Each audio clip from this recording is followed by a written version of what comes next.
ఇగో ఇదొక కథ. పాపం ఎవరు నాగేశ్వర్ గారు రాజకీయ విశ్లేషణలు చేస్తుంటారు కదా. ప్రొఫెసర్ నాగేశ్వర్ గారు గతంలో ఎమ్మెల్సీగా కూడా ఉండే. పాపం ఆయనకి ఇట్లా వైఎస్ఆర్సీపీ కండువా కప్పి ఆయనకు బ్లూ అంగి వేసి ఆయన మీద ఒక్కటే ట్రోలింగ్. ఏది టీడీపీ పార్టీను జనసేన పార్టీ. ఇక దెబ్బకి ఆయన క్షమాపణ చెప్పిండు.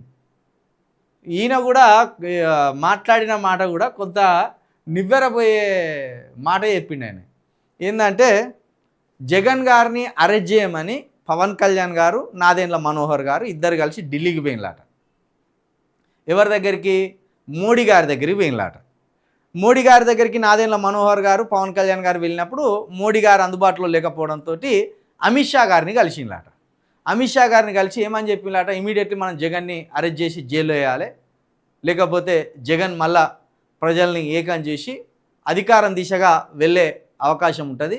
కాబట్టి జగన్ గారిని అర్జెంటుగా మనము అరెస్ట్ చేసి జైల్లో వేయాలని అమిత్ షా గారిని పవన్ కళ్యాణ్ గారు, నాదెండ్ల మనోహర్ గారు రిక్వెస్ట్ చేస్తే అమిత్ షా గారు చెప్పిన సమాధానము పవన్ కళ్యాణ్ గారికి షాక్ కొట్టినంత పని అయిందట.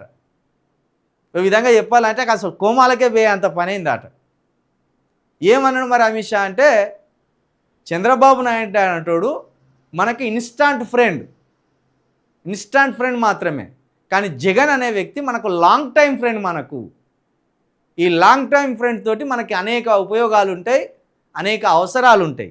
కాబట్టి మీరు ఇప్పుడిప్పుడే మీకు రాజకీయం అవ్వదు, మీకు రాజకీయం అర్థం కావాలంటే ఇంకా చాలా సంవత్సరాలు పట్టాలి బిడ్డ, వచ్చిన దారినే ఆంధ్రప్రదేశ్కి వెళ్ళిపోరు అని పవన్ కళ్యాణ్ గారికి, నాదెండ్ల మనోహర్ గారికి జలకిచ్చి పంపిండు అనేది నాగేశ్వర్ గారు మొన్న టీవీ డిబేట్లో సందర్భంగా మాట్లాడిండు.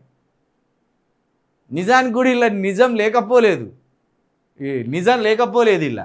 ఎందుకంటే ఇంత పెద్ద వ్యక్తి ఏదో ఊహించో కట్టుకల్పితాలు చెప్పి ఉన్నాడు. ఏదో చిన్న పొగ బయటకు వచ్చి ఉంటుంది, ఆ చిన్న పొగను పట్టుకొని విశ్లేషించే ప్రయత్నం చేస్తాడు. ఈ మాట విన్నాక పవన్ కళ్యాణ్కి సావల్లా బతకాలన్నట్టు అయిపోవచ్చు. జగన్ మనకు ఫ్రెండేరా భయ్, నువ్వెట్లా ఫ్రెండో జగన్ కూడా గట్టే ఫ్రెండు, చంద్రబాబు నాయుడే మనకు దీర్ఘకాలిక స్నేహితుడు కాదు అని అమిత్ షా గారు చెప్పిన మాట విన్నప్పుడు పవన్ కళ్యాణ్కి ఎట్లుంటుంది? ఇక చల్ల చెమటలు బట్టి ఎంత పని చేస్తుంది, నేను బీజేపీ నా స్నేహితుడు అనుకుంటే జగన్ గారిని పొగుడుతుంది అనుకొని పవన్ కళ్యాణ్ గారికి షాక్ కొట్టినంత పని కావచ్చు. ఇక ఆ ఉద్దేశంతో లేని డిబేట్లని చెప్తాను, లేని విశ్లేషణలని చేస్తావా, మా నాయకులను చిన్నతనం చేస్తావా? ఇక్కడ రెండు అర్థాలు ఉన్నాయి. వీళ్ళు ఏమనుకుంటారంటే ఒక పవన్ కళ్యాణ్ గారిని, నాదెండ్ల మనోహర్ గారిని ఇద్దరిని అవమానపరిచిండు, ప్రజల్లో గందరగోళం సృష్టిస్తాడు, ప్రజల్లో అనుమానాలు రేకెత్తిస్తాడని అనుకోవచ్చు. కానీ ఇక్కడ ఇంకోటి కూడా ఉన్నది. అదే కోణంలో ఆలోచిస్తే జగన్ గారు బీజేపీ తోటి టైఅప్ అయి ఉండి రాజకీయాలు చేస్తాననేది మరి వాళ్ళకు కూడా అనుమానాలు కలిగించినట్టే కదా. కానీ వీళ్ళు ఏమనుకుంటారు, ఓన్లీ పవన్ కళ్యాణ్ గారిని, నాదెండ్ల మనోహర్ గారిని, మా జనసేన పార్టీని అవమానపరిచే మాటలు ఇవి, ప్రజలలో మమ్మల్ని చులకన చేసే మాటలు, ప్రజలలో మమ్మల్ని చిన్నతనం చేసే మాటలు అనుకుంటాను. కానీ మీకెంత డ్యామేజ్ కలిగించే మాటలు అవి ఎట్ ది సేమ్ టైంలో జగన్ గారికి కూడా అంతే డ్యామేజ్ కలిగించే మాటలు. ఎందుకంటే జగన్ గారు సింగిల్గా ఉన్నారు, సింగిల్గా ఫైట్ చేస్తున్నారు, సింగిల్గా ముందుకు పోతున్నారు.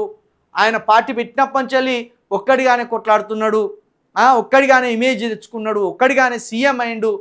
ఇంత ఇమేజ్ ఉన్నది, ఇంత ఇమేజ్ను ఒక్కసారి డ్యామేజ్ చేసినట్టే. మరి అమిత్ షా గారు ఆ మాట అన్నారు అని మీరు చెప్పిన దానివల్ల, ఏది నాగేశ్వరరావు గారు చెప్పిన దానివల్ల పవన్ కళ్యాణ్ కంటే కూడా ఇది జగన్ గారికి డ్యామేజ్ చేసే మాటలే.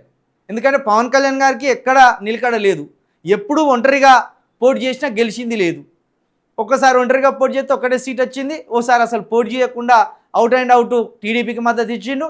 ఇక మొన్న 2 పార్టీల పొత్తులతోటి 21 సీట్లు గెలుచుకున్నాడు.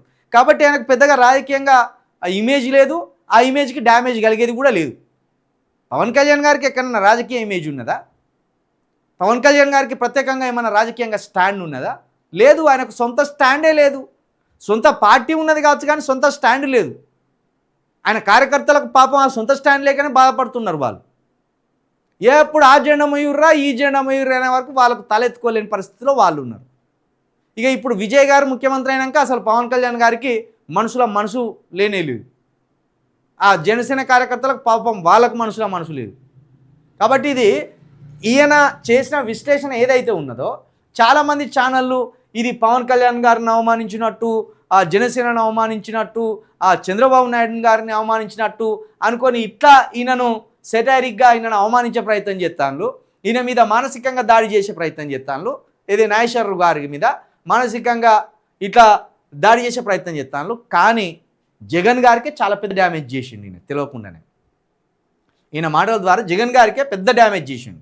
జగన్ గారు బీజేపీతో టచ్లో ఉన్నాడు అంటే ఇప్పుడు క్రిస్టియన్లు జగన్ గారి నుండి దూరమైనట్టే కదా, దళితులు జగన్ గారి నుండి దూరమైనట్టే కదా, కొన్ని బీసీ వర్గాలు జగన్ గారి నుండి దూరమైనట్టే కదా, అసలు బీజేపీ అంటే నచ్చని ఆంధ్రప్రదేశ్ ప్రజలు జగన్ గారి నుండి దూరమైనట్టే కదా. అంటే ఓట్ బ్యాంకులు తెలియకుండానే ఈయన డిస్టర్బ్ చేసినట్టే కదా. మరి ఇదెందుకు అర్థమైతలేదు జనసేన వాళ్ళకు, ఇదెందుకు అర్థమైతలేదు టీడీపీ వాళ్ళకు? మీకు జరిగిన డ్యామేజ్ కంటే జగన్ గారికి జరిగిన డ్యామేజే చాలా పెద్ద డ్యామేజ్. కాకపోతే అది మీకు తీసుకొని మీరు ఇట్లా ఆయనను అవమానించడానికి, ఆయన మీద మానసికంగా దాడి చేయడానికి ఉర్విళ్ళు ఊరుతాను.